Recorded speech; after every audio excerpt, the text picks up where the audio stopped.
कोकणातील प्रत्येक अपडेट जाणून घेण्यासाठी आजच माझे कोकणच्या सोशल मीडिया प्लॅटफॉर्मला लाईक, फॉलो आणि सबस्क्राइब करा। दापोलीतून एक महत्त्वाची बातमी समोर येते। तालुक्यातील अंजरले खाडी किनारी बेकायदा वाळू साठ्याप्रकरणी दोघांविरोधात दापोली पोलीस ठाण्यात गुन्हा दाखल करण्यात आला आहे। अडखळ येथे 25 ब्रास वाळूचा विनापरवाना साठा महसूल विभागाने जप्त केला।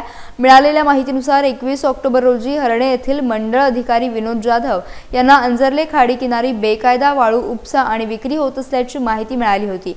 या माहितीच्या आधारे महसूल पथकाने खाडी किनारी प्लॉटची तपासणी केली। यावेळी दोन वेगवेगळ्या प्लॉटवर 5 आणि 20 असा एकूण 25 ब्रास वाळूचा साठा आढळून आला।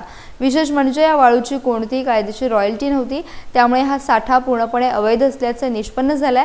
या प्रकरणी फैयाज महमूद खाचे आणि सय्याज मैनुद्दीन काझी या अडखळ येथील रहिवाशांवर दापोली पोलीस ठाण्यात वाळू चोरी तसेच खाण आणि खनिज नियमन आणि विकास अधिनियम 1957च्या कलम 21 नुसार गुन्हा दाखल करण्यात आला। हेड कॉन्स्टेबल सडकर या प्रकरणाचा अधिक तपास करतात।